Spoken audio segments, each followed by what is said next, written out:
Hold on to your knickers, gals. We're getting a serious talking to today.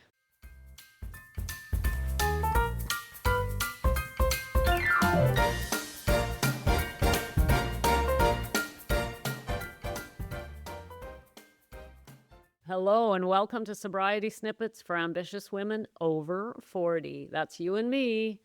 I'm Becca Jacobson, here to deliver your Monday snippet, and we are talking about James Allen's amazing little book, As a Man Thinketh. Bear with me if you're new. Don't run away screaming. It's worth hearing. But gals, seriously, the section of the book we're looking at today, I feel like I got James Allen right in my face, pointing his finger and saying, look, this is it. There are no excuses. So let's have a look at this section. But before we do that, let me back up, slow down, and welcome anybody who's new here in Snippet Land. These are the snippets. This is the place to be if you're over 40 and you are struggling with alcohol. Preferably you're female as well. But we let the guys listen in. We don't let them get too cozy, but they can listen. Listen, gals, the reason we're doing a book study is I'm a former English nerd, 20 years as an English professor, and I bring with me the skills I learned, and one of the skills I learned was how to read and understand and apply literature, especially the old stuff, right? And so what I did was I brought with me that skill and apply it to personal development books, and in particular, how we can apply that personal development to our sober journey. Because of the importance of thoughts, which is really the theme around here, mindset, right? How we think, our perspective on things. Well, because of that, we are doing this little 1903 book written by a fellow named James Allen called As a Man Thinketh. It's beautifully politically incorrect. We love it. We love it anyway. And we've been doing this for 4 Mondays, so we're well into this little book. So today, and if, by the way, if you're interested, just go back 4 Mondays and you'll be all caught up. Do you need to read the book? No. You can just listen, or you can go grab it. And when I say book, well, let's put that in quotation marks because this is basically an essay. It's very short. So we've gone through the first, 4 sections. And today we are on the section called The Thought Factor in Achievement. The Thought Factor in Achievement. In other words, how our thoughts affect our achievements in life. Holy cow, gals. The way he starts this section, I felt like I was really getting a talking to. And so I'm here to share. Hey, what do they say? Don't shoot the messenger. So Alan comes out of the gate in this section with a real whammy, I guess we'll call it. Listen to this. All that a man achieves and all that he fails to achieve is the direct result of his own thoughts. Okay, fair enough. We got that. But listen to the next sentence. In a justly ordered universe where loss of equipoise would mean total destruction, individual responsibility must be absolute. Bam! I'm like, what the hell? I feel like I really got, that was a low blow right in the gut. Let's talk about what he's saying here. But the first thing we got to do is go look up the word equipoise. Now, I could pretend I didn't have to look it up. After all, I am the English nerd, but that'd be a lie. Yes, I looked it up. Not only that, now don't tell anyone, but I even looked up how to pronounce it. I'm like, is that equipoise or equipoise? Turns out, as far as I can tell, it's equipoise. What does it mean? Well, so you don't have to Google it, I will tell you. It means when things are balanced. And if you look at the context, he says, in a justly ordered universe where loss of equipoise would mean total destruction, individual responsibility must be absolute. Gals, we could talk just about this one sentence, but we'll, that's a lot. Okay, so what is he saying? He's telling us that the universe is ordered. We cannot break the laws of the universe. Let's use an example here. Let's use the example of gravity. If you'd never heard of the law of gravity and you went up on the roof of the house and no one had ever told you there's a law that says that when you step off the edge, you're going to fall and you're going to be sucked right down to the ground because the law is called gravity and it sucks you down. You just fall down. Nothing's going to hold you up. But you'd never heard of that law and you say, oh, no one told me about gravity. Why didn't someone tell me about the law? I should be exempt from the law of gravity because I didn't know about it. What he's saying is equipoise or balance is a universal order. It is part of the way things operate, and whether we know about it or not doesn't matter. We are still subject to this law. So what is this law? It means that how we think will affect our lives. It will affect our lives, and this law is absolute whether we know about it or not. Gals, the example of gravity might be a little ridiculous. Even a babe learns when we're learning how to walk, we realize, man, I'm going to fall, right? So no one even has to tell us about gravity. But nobody told us about this law. This law should be taught in kindergarten. What is the law? As you think, so shall you be. As you think, so shall you what? Get back. It'll come back to you, right? This is a law of the universe, and he calls it a justly ordered universe, where loss of equipoise means total destruction. What he's saying is this is a law of the universe that will work regardless of how we feel about it or whether we know about it or not. And he's saying that it applies to all laws. So let's just say, for example, and he's saying that if these laws weren't always in play, always working, it would lead the universe into destruction. So let's just back up here and slow down. Let's take the law of gravity again. Now, let's just say that the law of gravity only really applied to those who know all about it. Let's say you're a physicist and you're schooled in it, and that means you're really subject to that law. As you move through the world, the law of gravity is going to make sure you don't fly right off the earth. You know, you're really subject to that law. But for those of us over here who don't know much about it, there's no equipoise. For those people, look, they didn't know. So technically, when they step off a building or a cliff, they don't really fall and hurt themselves. They float down gently. We just take that law and we make it less. It doesn't really apply to them. And so it's, they'll just float off and they'll be safe. And that would mean total destruction. In a universe where the laws are not absolute, that we would have total destruction. All of this in the first two sentences, right? So he's saying these laws are absolute and they apply. And so with a loss of this, we would have total destruction. So we apply this to the law of thought and how thoughts affect our lives. He's saying, I don't care if you know about it or not. I don't care the circumstances of your life. I don't care anything. This is a law of the universe, and it applies to you as much as that person and that person and that person, because if it didn't, it would mean total destruction. That's all he's saying here, gals, which is a lot in two sentences. I mean, why is this important? Because it applies whether we know it or not. And so it's time we knew it.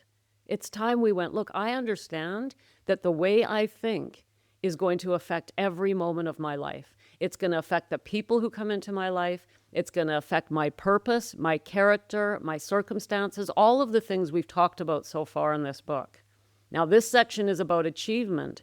And where he's going with this is to say, if you want to achieve big things in your life, you better apply this law, because it's going to apply to you whether you know about it or not. Because if it didn't, if there was a loss of equipoise, it would mean total destruction. Okay, you with me on that? Fair enough. Good enough. Let's move on.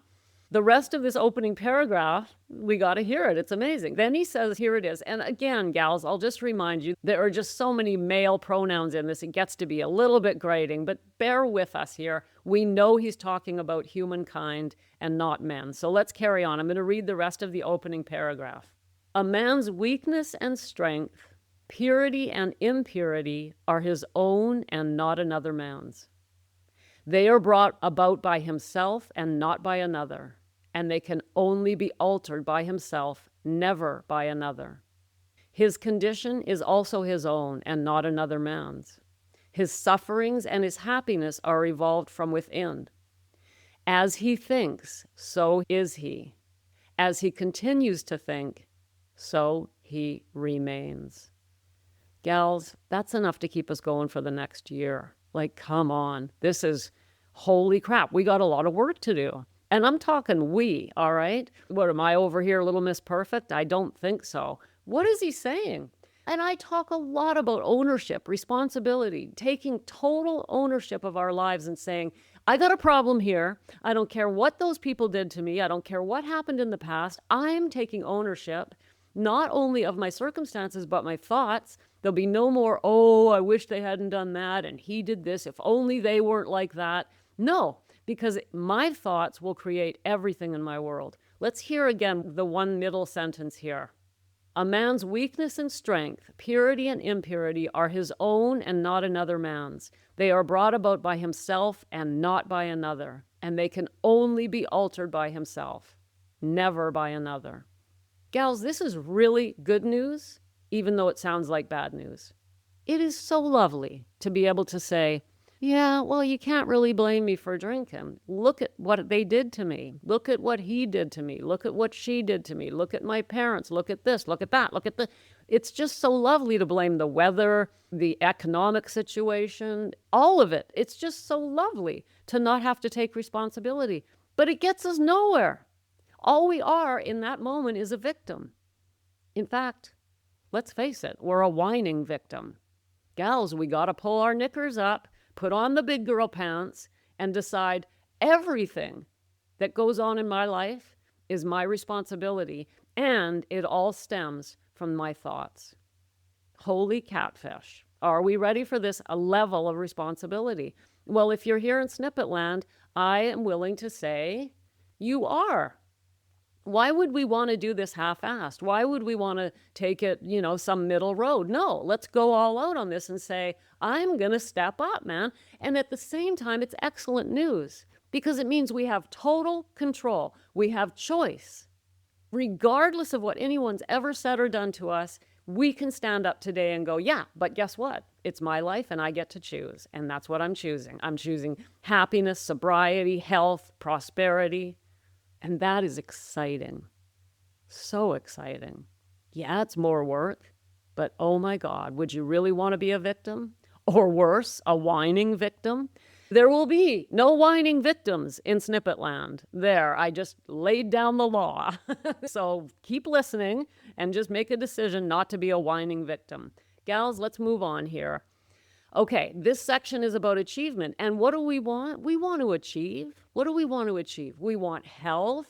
We want our 40-plus chapter of our lives to be the best one ever. Bar nothing, the best era of our lives. The healthiest, happiest, most prosperous and abundant life era of our lives. That's what we want in our 40-plus era. Whether you're 40-plus, 50-plus, 60-plus, 70-plus, that is the goal here.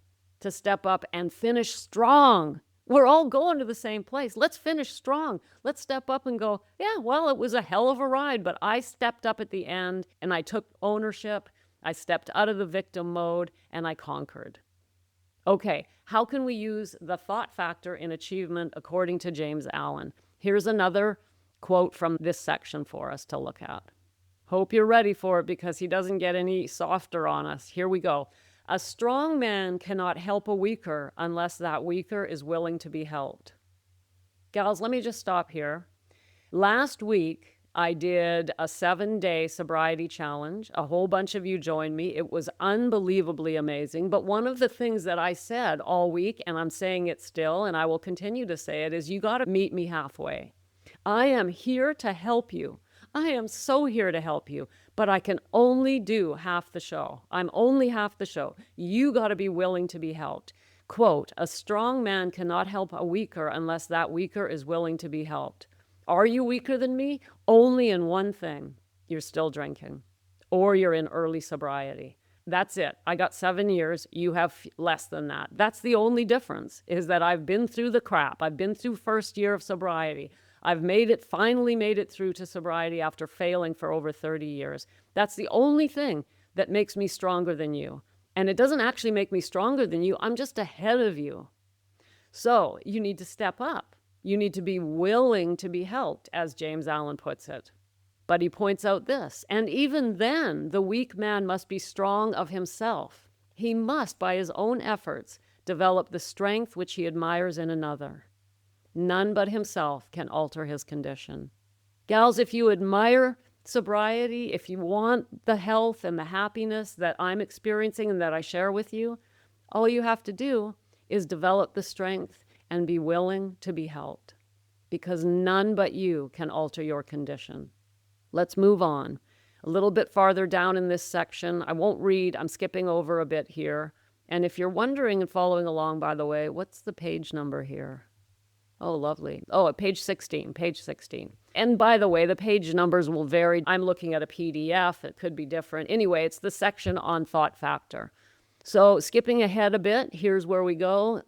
Alan says to us, there can be no progress nor achievement without sacrifice, and a man's worldly success will be by the measure that he sacrifices his confused animal thoughts and fixes his mind on the development of his plans and the strengthening of his resolution and self-reliance.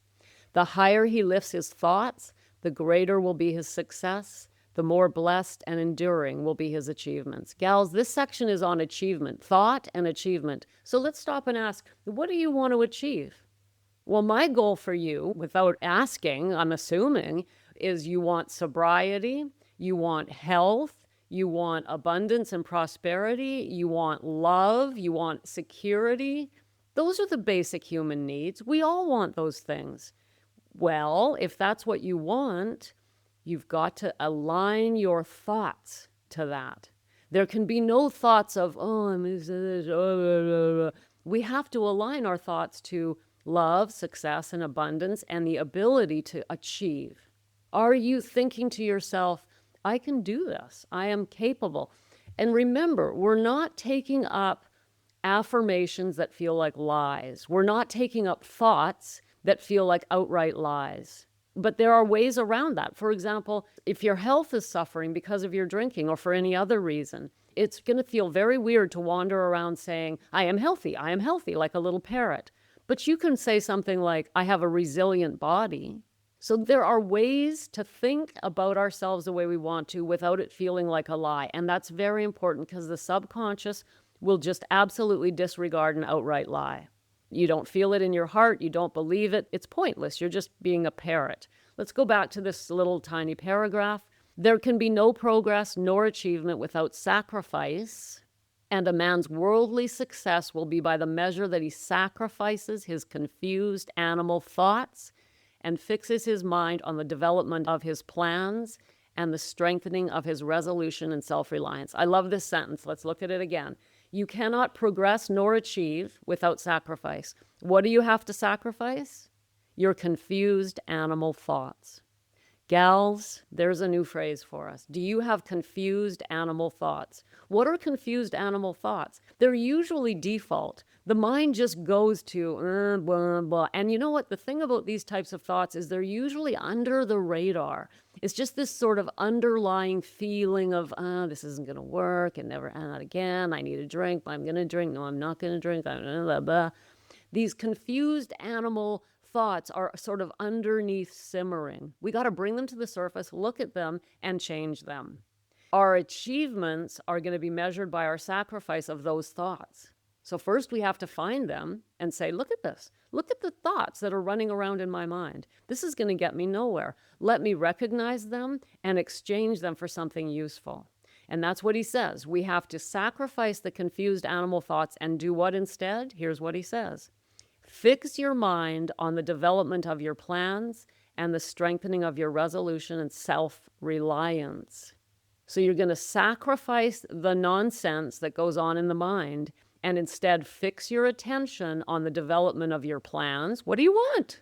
And the strengthening of your resolution and self-reliance. This means that you're going to be on guard. And at the same time, I don't want you straining and stressing the whole time. This can be an exhausting practice. So we breathe, we take a deep breath. When we catch ourselves forgetting, which we will 1,000 million times, we're going to forget. We don't get frustrated. We don't beat ourselves up. We just take a deep breath, recognize the confused animal thoughts. It's just default. It's all it is. It's just your mind going back to the easiest, the path of least resistance. We all look at that. I just fell into some confusing thoughts. Let me turn around and fix my mind on what I'm planning and strengthen my resolution and my self-reliance. That's the practice right there. It's right in the center of this section, and it is what we're going to practice for this week. What we do, let's read it one more time. There can be no progress nor achievement without sacrifice. Okay, so we're going to sacrifice. What are we going to sacrifice? Our success will be measured by the amount that we're able to sacrifice those confused animal thoughts, which just means we're paying attention. We're going into awareness. We're paying attention. When we forget, we don't get upset. We just take a breath, recognize, okay, I've fallen into default mode, and then we turn the mind to our plans and our resolutions and our self-reliance. So the way we do this is we plan, and I've said this before, we plan ahead. What is a thought that I can turn to in a moment when I recognize my confused animal thoughts have taken over? Well, I've shared mine with you before. I have one that I love, and I've used it for years, and it's so ingrained that my mind just defaults to it when I recognize that I've fallen into this animal thoughts, just sort of autopilot. And mine is, I relax and cast aside all mental burdens. I've shared that a lot here on the show, but you can use your own, but you need one. You need a thought that you've practiced so much that your mind can default to it, because after a while, it will become your default. When you get tired or exhausted, the mind will go, oh, I relax and put aside all mental burdens. You can feel the exhale in that sentence. It's such a relief. There's so much relief to it. It's such a relaxing thought, at least to me. I take a deep breath, I relax, and put aside all mental burdens. And I like it because the burden that we're experiencing is mental. It's in the mind. And it can be so exhausting to try to, I must think positive, I must think properly. Remember what Becca said, remember what James Allen said. Let me think. You're going to be so exhausted, you're going to run for a bottle of wine. So instead, we breathe, even laugh at yourself a little. Oh, look at that. My confused animal thoughts took over for the last 2 hours. Well, I'll be damned. Let me get back on this little horse and ride it again. Let me take a deep breath. I relax and put aside all mental burdens. So if you don't have a default thought, take mine. It's a very beautiful one, very relaxing. It always comes with an exhale, always.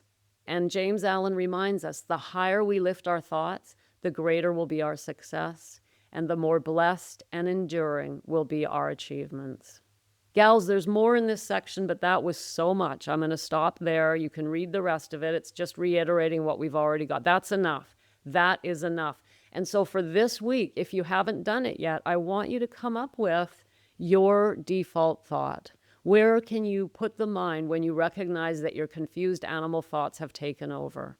Take mine. Don't spend too much time on this. Don't walk around for 2 days coming up with a thought. Just take mine. It's so simple. But if you don't want to, come up with one simple, easy thought that you can write down, memorize, and turn to when you recognize that your thoughts have taken off. And gals, trust me when I tell you, what's going to happen is you're going to realize, oh my God, my thoughts have been crazy for like 5 hours. I haven't had oh well, because that's what it's like in the beginning. The mind we just go in autopilot. It's okay. Take that deep breath. Inhale through the nose, nice and deep into the belly. Exhale with a nice deep sigh and just return to, I relax and put aside all mental burdens. And say it as many times as you have to until you've taken that nervous system down and you're back to center and you're no longer stuck in your confused animal thoughts. Gals, I hope you're finding this book study helpful. I know it's sure keeping me on track, let me tell you. My confused animal thoughts are really under control these days because why? Because I have the absolute pleasure of sharing this information with you, and I take that responsibility seriously. Listen, gals, if you weren't with me last week in the live event, the September Sobriety Sprint, it's not too late to still benefit from that event. Why? Because I actually have a special offer out there in the world right now, and I put it out there to those of you who join me, but if you come in today through the Sacred Mirror and you mention to me that you heard the James Allen episode, and you'd like some extra help, I'd be more than willing to give you the September Sobriety Sprint special, whatever that is. That was a lot of S's. We live with a lot of S's here in Snippet Land. Gals, go to the show notes and try out the Sacred Mirror if you haven't yet.